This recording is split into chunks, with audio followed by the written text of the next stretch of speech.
Thank you. Thanks. So thanks so much, Henrietta, and thanks to Barbara and Nils and the folks at DMO for putting this together, and also to Josie and the folks at Local Progress and Nick for their kind words and for all the work that they're doing and for inviting us to be part of this. Oh, do we have a projector? Thanks, Nils. Okay. Let's see. All right, I'm going to tell you about a project called Alice. In about 15 seconds, you're going to see some visuals. And I'm going to talk really fast if I can, because I know you guys really want to hear from George. That's what we're all here for. So I'm going to talk fast, and I already am talking fast. I already tend to do that anyway. If you don't catch anything, if you have questions, come find me afterwards. I'm happy to answer later, but for now, I'll try to keep it quick. Okay, so Alice it's a resource for you, as Henrietta said. It is part of that three-legged or four-legged or mini-legged stool that Nick referred to earlier of supports for progressive elected officials. And whereas DMO provides a kind of associational component where you guys can get together, where you can trade best practices, whereas Local Progress is organizing campaigns and has other kinds of resources. Alice is meant to be your library, a policy resource. It is, whoops, that's me. We're based at the University of Wisconsin-Madison, I should say. We're in an independently funded think tank, public policy think tank called the Center on Wisconsin Strategy. We get all our funding from grants, basically, not from the university. But this is the real long name of Alice. AliceLaw.org is the website, American Legislative and Issue Campaign Exchange. That's an acronym. It's not a coincidence that this sounds a lot like ALEC, but is of the distaff gender. We're meant to be an analog to ALEC, as I'll get to. We are also, in the first instance, we are a public library of progressive state and local laws, and it supports, as we say, an arguments for them. And that's the resource that's available online. This talks a little bit about the range of resources. It also has the website, as you can see, Alice Law. We have both what we call model legislation, which is sort of templatized of the kind that ALEC provides, where you can fill in the state or locality name model legislation at both the state and local level. We also have what we call exemplary legislation, which is what we think is good progressive legislation that should be replicated across the country, but something that has either passed or been introduced already. So not a model, but so say an actual city ordinance. And when we say law, it includes things like constitutional amendments, executive orders, and so on. That's a difference from ALEC. We have relatively fewer of those. As it says here, also, not incidentally, we're a response to ALEC. In some audiences, and a lot of this presentation talks about ALEC, lots of folks have no idea who ALEC is, even after the recent spate of negative publicity for them. I'm thinking this audience knows exactly who ALEC is, so I'm going to skip through this very quickly, but I think the answer is yes to this. As you know, they made a lot of headlines around the Trayvon Martin case, around some of the attacks on organized labor, around some of their attacks on voting rights in recent years. It's an organization that people hadn't paid a ton of attention to before that, but now people really are. And so I think that all of us, maybe, or a lot of us in certain ways, are meant to be partial responses to ALEC, part of building up the progressive infrastructure to counter the conservative infrastructure that ALEC has, both Local Progress and Alice as well, and Alice is just a small part of that. And that's all we intend to be. Again, ALEC's part of a bigger network of right-wing resources. We intend to be a small part of a left-wing network of resources by leveraging corporate support. Their actual budget on paper looks quite small, but when you count the fact that corporate councils show up at all their meetings, that they provide their labors for free, and that they write legislation for all their members, some people have estimated their budget's more like $300 million off the books. That's about how much they're using. So that, I think, goes a long way towards explaining, or goes some way towards explaining why they've had such a fairly outsized impact for what seems like, on paper, a small organization. Here's another reason. They have about over a quarter of the state legislators signed up as of, I think this is 2011.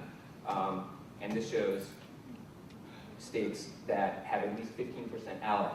My home state of Wisconsin, a deep over 50% red. Very, very sad for us.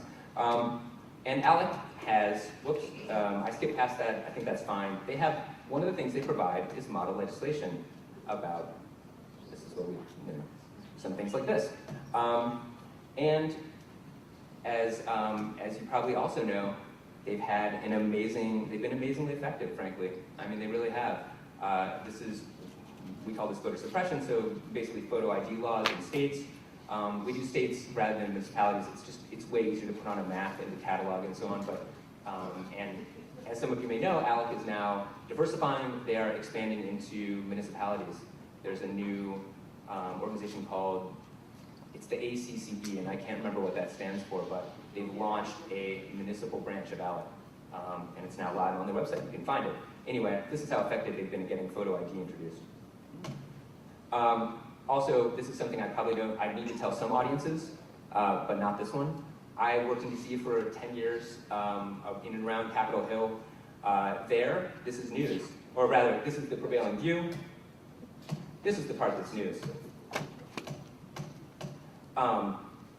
More employees, more budget, critical role in delivering most of the things that people see in their everyday life. These are things that you guys already know, and so I won't bother belaboring them. And the right has been onto this for a long time. I mean, from the local level up, it's one of the things they've been really effective at, and sometime over a beer we can talk about how that happened, but I won't go into it right now, but starting at the school board level, they've been really, really effective at building up from localities up to states, and this is the effect. Huge decline since the 70s, since they really started putting money into it. Okay, really quickly, I'm just gonna show you the Alice website, and then I'll be done. Hopefully it's here somewhere.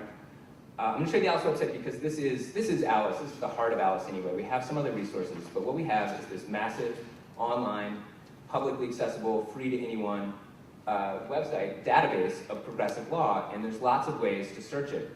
There's lots of ways to search for what you're looking for. So just to take 3 of the issues that folks that were mentioned earlier, that are going to be priorities for a number of the organizations, and that I think George is going to talk about in a minute.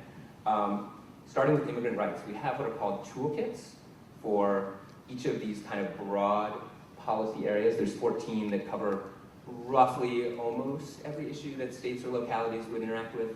Not every single one, but most of them. Immigrant rights is one such.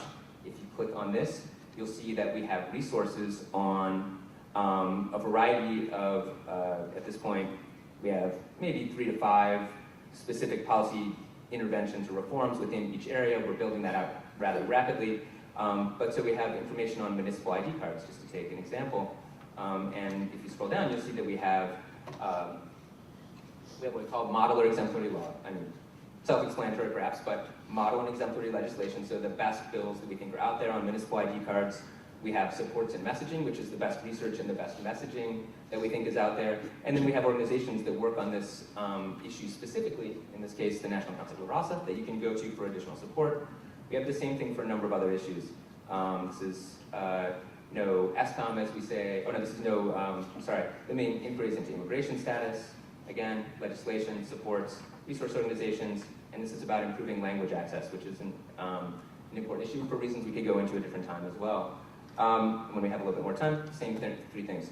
A second way to search the website is to use the search bar, which this is I call the Google method, right? You just, you pick out what you want to talk about, you put it in there, say living wage laws, you get living wage, you get all these results. You can sort by relevance, you can sort by date. One thing I'm going to do, which I'll explain a little bit more in a second, is to limit it to municipal results. And now you can see, here's a report. Here is a report that we put out recently in conjunction with SEIU. And then here's a variety of ordinances. Santa Fe, Detroit, and if we order it by date, you'll see the most recent ones, which probably are the most interesting. Let's get down to all right, there we go. Now we're down into the legislation. The third way is to use these categories on the left. Hopefully you can see that I'm scrolling them. That's what I call the Amazon method, because it's got, Amazon has like 1 million categories on the left side, so do we. We talked also about transportation and critical infrastructure very quickly. Oops, going past. There's infrastructure and smart growth. Let me remove some of my previous constraints, and you'll see these are reports. And here's a benchmarking ordinance from Henrietta's hometown of Boston, well, sort of. Well, not Henry. Neighbor, yes, anyway. We have one and, too. and we think that benchmarking is a great policy that folks should look into. The politics are relatively easier, it doesn't cost much money, it leverages market resources to try to incentivize efficiency. And again, another thing we could talk about more maybe at the meeting after this or at a different time. So that's it, essentially. I just want to finish up by giving you some contact information. How can local officials get involved? Get on the mailing list. Give us your best ideas so that we can add them to the library. Take our ideas, as it says at the end, above all, use it, use it, use it. And let's get smarter and stronger together. I should mention two other things that we're doing a bit more of recently. One of them is a little bit analogous, I think, to what Josie talked about, which is that we can do some customized legislative research. We have a staff of a relatively small staff, 4 or 5 full-time equivalent employees, but many of whom either worked in legislative research bureaus or are attorneys like myself, have pretty extensive experience with legislation, are pretty good at doing research. If you're looking for something, if you're looking for it on our site, call us, we can help you find it on our site. If it's not on our site, we know a lot about finding legislative examples, so we can do tailored research. The other thing we can do is draft legislation. We have a really big, we have some relative expert drafters on staff. We work with a number of retired progressive drafting attorneys. We work with a lot of experts in think tanks. You have a topic that legislation doesn't exist on, we can draft it for you. An example, coalition of community groups working with an alderman in Chicago came to us. They wanted to draft a corporate tax disclosure bill for the city. It was based on some legislation that had been introduced at the state level in Illinois. They wanted to change it in certain ways, and they also wanted to tailor it for municipalities. And we drafted that with them, and then we were able to provide sort of support as they moved it through the legislative process. So when questions arose from the city law department or from other counselors, from the procurement agencies, we were able to help them answer. This is just contact information, which we'll get to eventually. Okay, sure. There it is. Feel free to come contact me with whatever. Thanks so much. Thank you, Sam.